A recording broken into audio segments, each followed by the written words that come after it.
Okay, satellites, similar to just doing a repeater, Mhm. except they're a few more conditions. In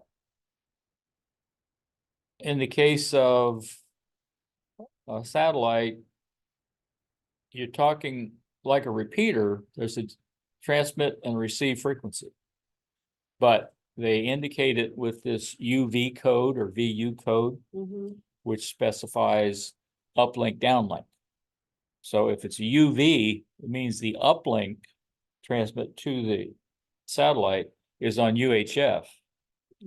And the downlink is on VHF. Whereas if it's a VU, it's just the opposite. You're transmitting to it on VHF and receiving on UHF. So it's like having the 5 megahertz offset on 70 centimeters, except it's a whole band, Okay. 2 meters, 70 centimeters. They can do single sideband, FM, CW data. Depends on the satellite, but most of those modes are available on a majority of them, I think. And as a technician, you can talk to a satellite or the space station. See, I think that's pretty cool. Now, in order to actually talk to somebody on the space station, I mean, listening is one thing, actually getting assigned to be able to talk to an astronaut, you kind of have to set that up. Okay. And they do it with schools. It's called part of ARIS, ARRIS, Mhm. and they'll schedule it way ahead of time and have a school set up. So, you know, the space station is going to be passing over that area, and they'll have a specific time set up Mhm. just for that school. So, and the kids will all do questions ahead of time. That'd be pretty cool. There's a couple. There's one in PCARS. His name was on my tongue. That does a lot of that. Mhm. One of the guys in the NASA club is also part of AMSAT and does some of that. Which amateurs may contact the International Space Station on VHF bands?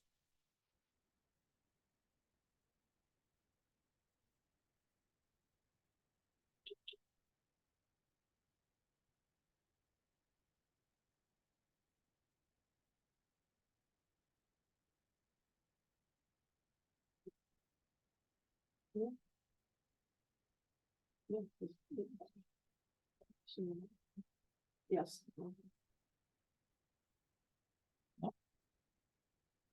Anybody with a license, basically. You don't have to get approval from NASA. Now, for these special Aries things with the schools, that's set up ahead of time, coordinated. Okay. And there's every space station crew, there's one or more ham radio operators. Okay. Usually probably half of them. What is meant by the statement that a satellite is operating in UV mode?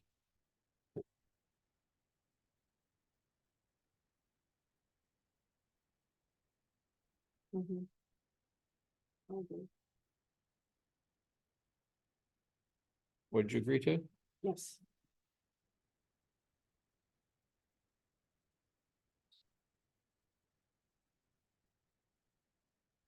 What mode of transmission is commonly used by amateur radio satellites? Yeah.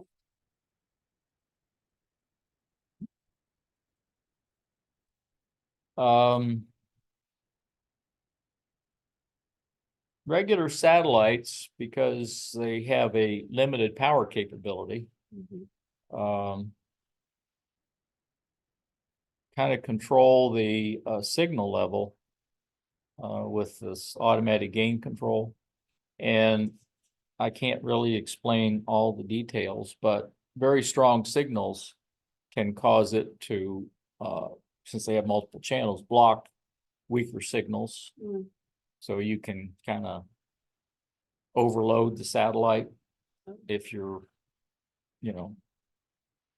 way too strong a signal. Mhm. And one of the ways you can verify the power is most of the satellites will have a beacon, which is another channel that downlinks information. Mhm. So one of the things in that downlink from the beacon is the power. So you can see, what kind of power level is being received by the satellite Mhm. and tell whether or not you're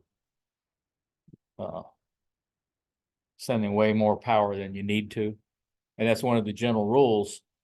You never need to transmit any more than necessary, power wise. So if you can make the contact on 100 watts, you don't need to go up to 1,000 watts just to make it louder. So you can block these satellites? Yeah, Or- well, for other signals.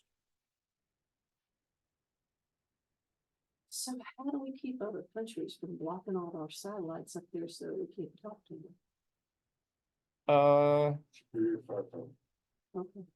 But you know where I'm going with this, right? I mean, if you can block, like the satellite to keep from other signals going up there, Well, it keeps weaker signals. okay. You can help, okay. Because it's only going to pick up, it's kind of like the FM capture effect. It's only going to take the strongest signal. Okay, And that may be what they actually are talking about. I can't honestly say, but I totally understand that part of the satellite. okay. The, any of the satellites that are up there that are critical for defense communications Yeah. are gonna be locked down anyway. Right. Okay. Not open to the general Okay, public. that's where I was going with this. I'm like, we, Typically it's encrypted and okay, access codes and all yeah, that that stuff. makes me feel better. So what's the impact of using excessive radiated power on a satellite uplink?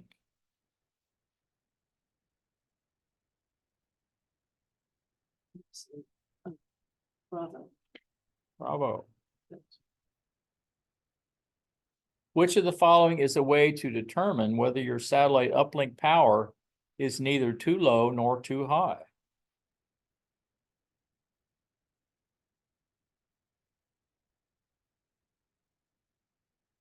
Mhm.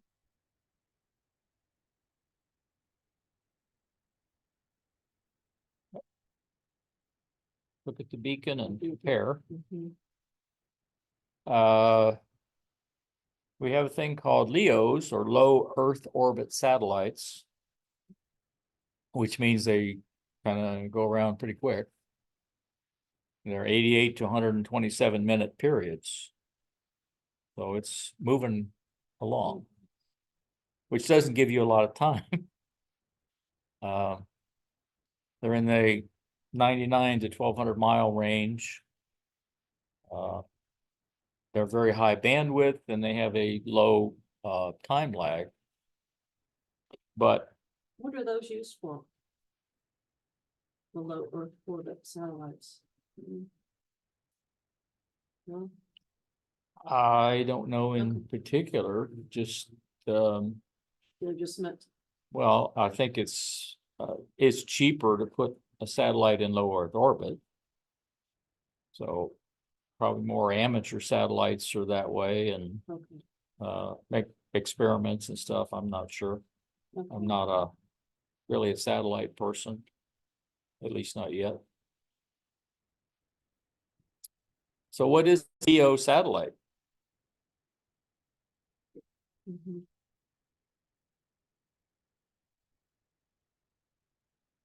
Low Earth orbit, not low energy. Most satellites have a beacon, which sends out telemetry of information about the satellite.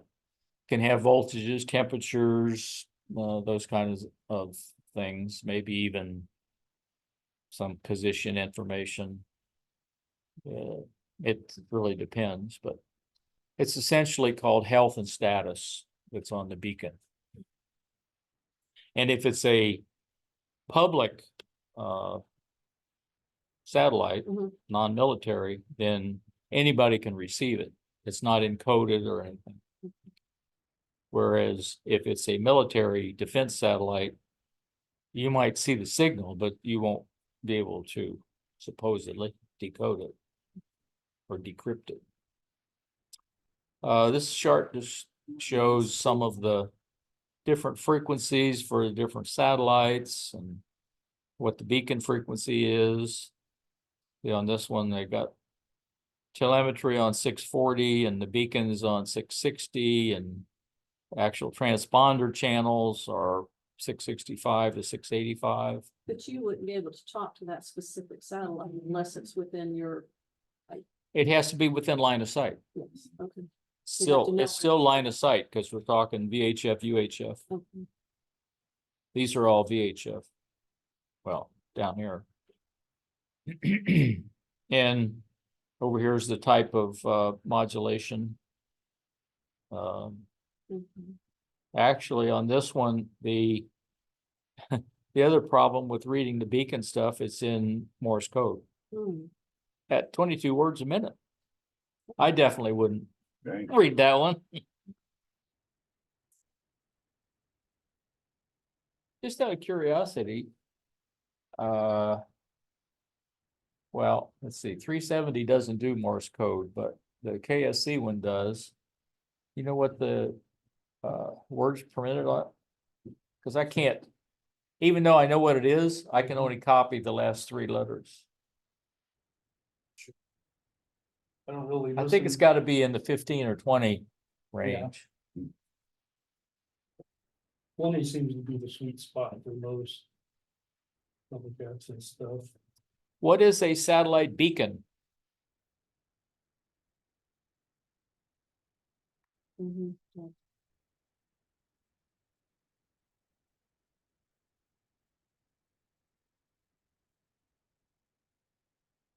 What telemetry information is typically transmitted by a satellite beacon?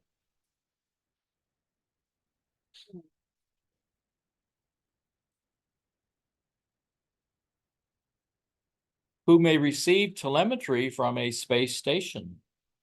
Okay. Seemed like we had this question. It's probably worded slightly different. They do that a lot. Mhm.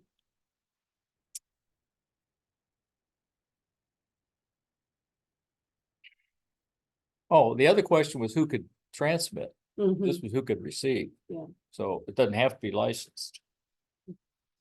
In order to track a satellite, there's a lot of computer programs that will display a map and actually show the path of the satellite in real time with a little symbol of where it is. You can actually see it move. And it'll have all that information, the azimuth, elevation, time, information about the Doppler shift, because the apparent frequency is different than the actual frequency because it's moving. Mhm. It's coming towards you and away from you, so. In some of them, it will actually allow you to connect up to a ASL antenna controller Mhm. and actually move the antenna to track it.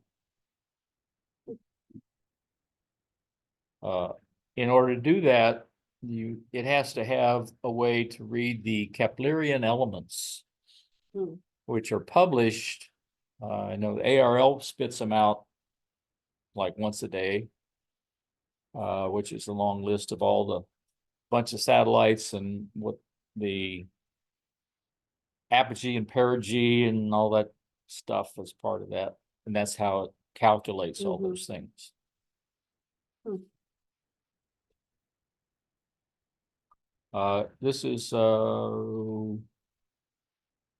don't remember which one this is. It's one of the apps that you can do, and it's not only showing this white and red line Mhm. dashed is what we call the gray line. And that's the terminator between night and day. When we talked about propagation, if you remember, we mentioned it, even though it's not on the technician tests anymore, I don't think. But you can get some contacts along the gray line. So say you were over here in South America at this point, Mhm. you'd probably have a good chance of hitting somebody over here. If conditions are right and Mhm. propagation and all that stuff. And there's the International Space Station on this one. Got a really nice viewing for like 6.5 minutes of the ISS going over, maybe a week and a half ago. It was pretty cool. You did Yeah. here? Yeah. I've always wanted to see that. And I've seen people that see the satellite link sign. Right. When it goes over at night, if it gets far enough away from the horizon, now a lot of the times it goes across right above the horizon. Mhm. But yeah, like a week and a half, 2 weeks ago, it was almost straight up. I think it was like 87 degrees Mhm. straight up. But it went over and you got a nice long look at it. And people say, well, how can you tell what it is? And the key is you gotta stand, if you stand where you have a reference that doesn't move, Mhm. like the eave or the overhang of your house, you can see it. It will, I mean, it just trucks over. It's not taking its time. Mhm. It's hauling ass. So, yeah, it was pretty cool to be able to watch it, and my eyes are not the best, but corrected, they're like 20/30. Mhm. But, I'm certain that when I'm looking at it, it looks different than anything else that you'll see up there, because you can almost see the solar panels, the arms. things that stick out from it. Oh, They're wow. really cool. Oh, But I what didn't time was find that? out that it was, this was like 11:30 at night or something like that. Oh. Usually asleep Yeah. by then. Yeah. Well, you can bring up one of these Okay. apps Uh-huh. and see where it's projected to go. That's really cool. And there's a website called, Spot the ISS. Oh. And, yeah, it'll tell you, all you do is put in some basic information for your location and it'll tell you when you'll be able to see it. What Is time. it spot with one T or two Ts? Spot I B. think it's one. That would be really cool, because that would tell you Uh, when it's there over our house, right? Yeah, and you can easily receive it with a handy talkie when it's within sight. yeah, actually, Spot has one, but then it's followed by D, which will have another yellow one right there. Oops. Oh, okay, I see. It's Spot the ISS, okay. Now, the problem is that with the handy talkie Uh-huh. doing it, you can't really compensate unless you put it in VFO mode for Doppler shift, Okay. because its apparent frequency is going to be changing. Yeah, as it's coming at you, the frequency will appear a little high, and as it's going away on the other side, it's gonna be lower. Okay. So, just like, you know, standing and watching the train go by, or blowing the whistle, Mm-hmm. as it's coming toward you, the whistle has a higher pitch. As it's going away, it has a lower pitch. Okay. We have Doppler shift. one guy in the NASA club that does that a lot, Yeah. you know, with a handheld Yagi Uh-huh. hooked to a handy talkie, kind of taped to it, and can track it and adjust the frequency and talk. As it's tracking, wow. Which of the following are provided by satellite tracking programs?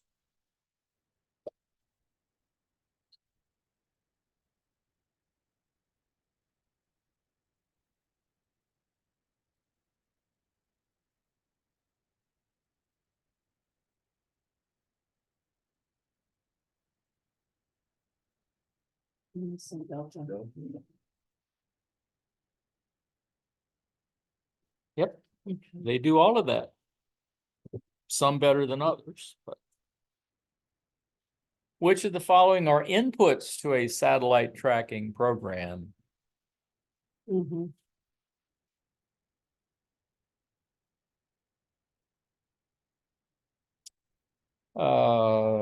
Okay, I mentioned one of the problems is because they're moving. Is Doppler shift, Mhm. so you have to be able to account for it. There's also spin fading, because most of these satellites, I don't know that the ISS as much, but the other satellites tend to rotate. Partly to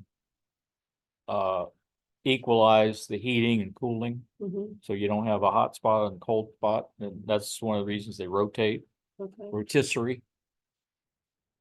And because of that, the antennas are rotating, so you got a rotating signal, the polarization is always changing, Okay. which is just another thing you have to account for. And do you account with, by changing the frequency a little? For the Doppler shift, yeah, you have to track the frequency change. Okay. For spin fading or the change in polarization, you've got to have an antenna that well, preferably does cross polarization. Okay.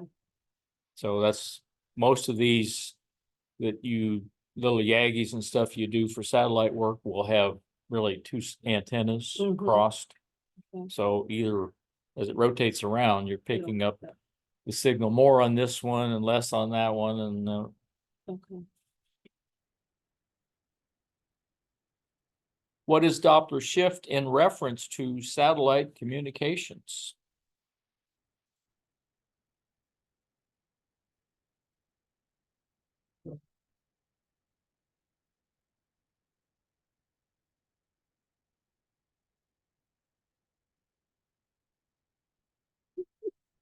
And we just talked about it. Oh, Charlie, There you go. I was thinking about Alpha only because of the change. Okay. The orbit's not gonna change. Oh, gotcha. Oh, yes. Even if it did, that wouldn't affect the frequency. Okay. I missed that one. What causes spin fading of satellite signals? Um,